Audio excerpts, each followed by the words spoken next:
What's up guys, Kyoko1994 here again to, you guessed it, review another Dragon Ball manga. And before this whole reincarnated as Yamcha manga was even a thought in Dragon Garo Lee's mind, or this whole Dragon Ball room was even established, we had other Dragon Ball side stories in existence, and that is what I will be continuing to talk about today and further down the line of this series.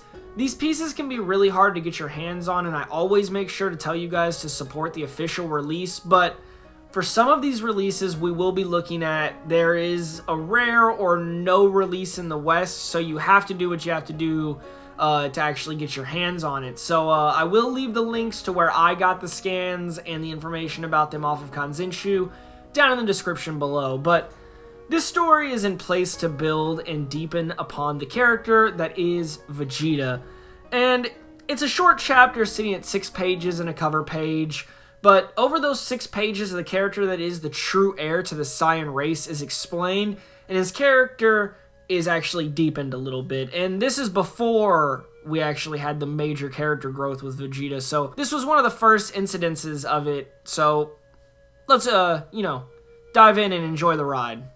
So we start off with Vegeta after his disappointing fight with Frieza, and he would not let his death stop him from surpassing Goku and then rising up to be the strongest warrior to defeat the evil Emperor, Frieza.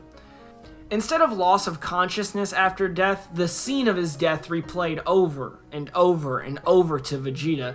He was surrounded by darkness and couldn't tell if he had his body anymore, but did stay conscious. Having made it close to the gateway after death, he constantly recalls his life full of battles and slaughters. We then travel back to see parts of Vegeta's childhood. The Saiyan race that Vegeta was the heir to was based on planet Vegeta.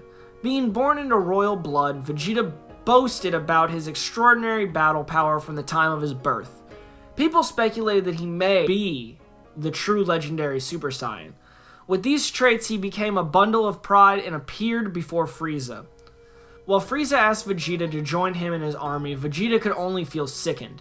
Frieza's tender demeanor and polite speech just rubbed Vegeta the wrong way. He couldn't endure that his father weakly obeyed Frieza. He vowed from the first day of meeting Frieza that he would kill him someday. For many years, Vegeta pretended to obediently serve Frieza, raising his battle power, training and polishing his skills for the day that he would actually be able to overcome Frieza. While working on a planet for Frieza, Vegeta's scouter got a transmission from Nappa. Planet Vegeta had actually been destroyed. The news was that a meteor had actually wiped out the planet and everybody that was on the planet. With the king's death, Vegeta made the decision to not just be used like his father, the king, till his death. Someday he would defeat Frieza himself. Over the years, Vegeta fought strongly with Nappa by his side, against many warriors and facing brush with death countless times, which actually helped the Saiyans grow stronger, since every time they're pushed to the brink of death, they come back stronger than they were before. Of their time together, Nappa always obeyed Vegeta like his shadow. No one would be able to take down Frieza, but still, Vegeta would train to be the one that would be able to outnumber the odds. He would train to be the one that would be able to outnumber the odds. Frieza applauded Vegeta for his work in the army, even though Frieza's underlings treated him like a child. Out of a burst of aggression after Dodoria's words, Vegeta killed a member of the army with a blast before he could even scream.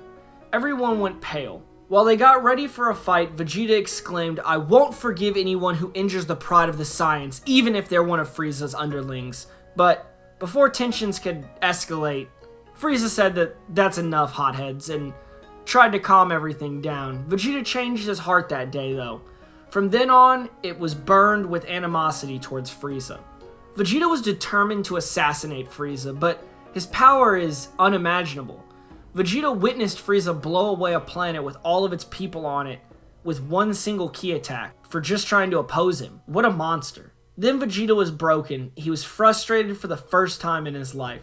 He figured that all he could do was just wait for the right time. He grew and waited for that day of his revenge, working with Nappa under Frieza's rule, and one day a strange transmission actually came over the scouter from Raditz on Earth. The weird transmission was actually Raditz's death, and in his death, he was told about the Dragon Balls and that any wish could be granted from them.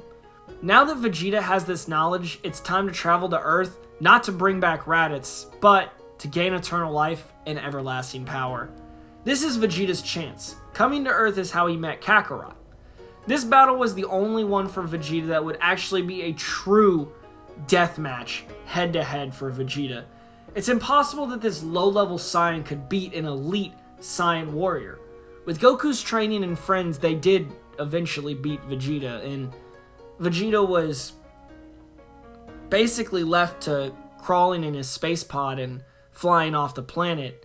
Vegeta traveled back for 18 days, half dead, to planet Frieza in that capsule.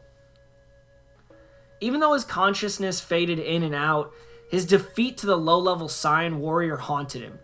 Now his focus was set to defeat Frieza and Kakarot. Although the rematch couldn't happen on Earth, all were reunited together again on Namek.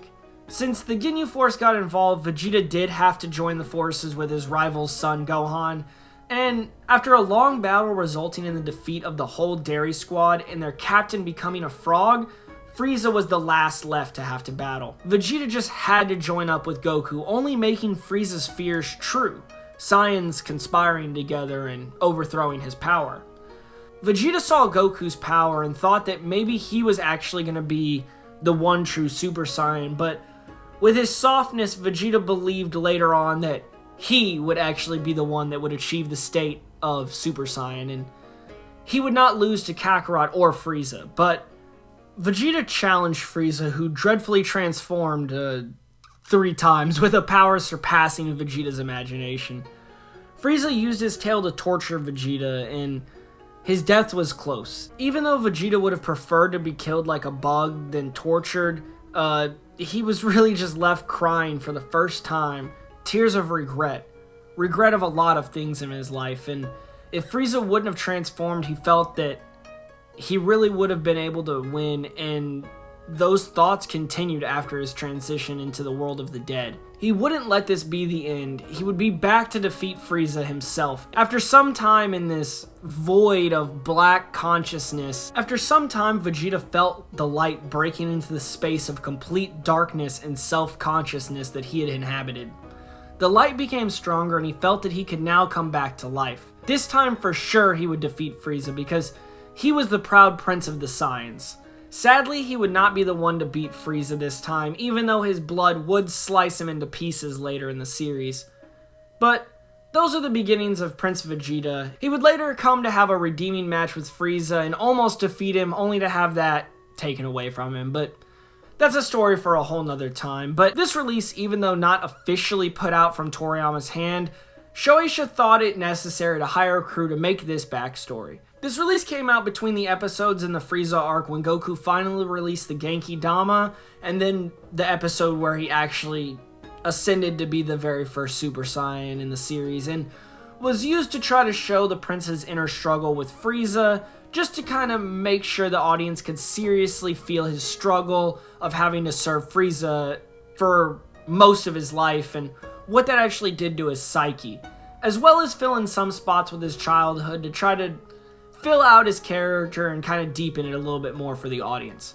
I've always loved how much character development they've given to us with Vegeta, and I loved reading this story as well. Later arcs in Dragon Ball Z expanded his character and continued this trend to, the very last arc of Super. We got to see the prince go from a prideful and elitist to a loyal family man defending his home and universe. Even though they've explored his backstory before through the series and a little bit in the manga, I would not be opposed to see even more, maybe more arcs of his adventures with Nappa or alone being put out, and maybe we can see some of this stuff put out through Shueisha in the future, but that's just a hope, but we can hope a lot. I want to thank you guys for wasting your time again here today to talk about this release about Vegeta's beginnings. I want you guys to like the video if you enjoyed it, and tell me some of your favorite Vegeta moments in the series down in the comments section below, as well as let me know what you thought of this rare release.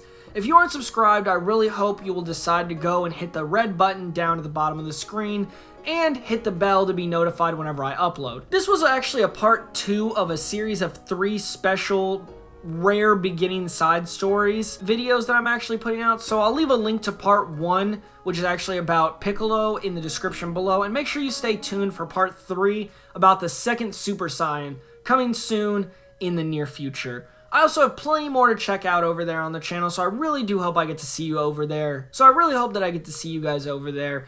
As always, I hope you guys have an amazing day, and I'll catch you guys next time.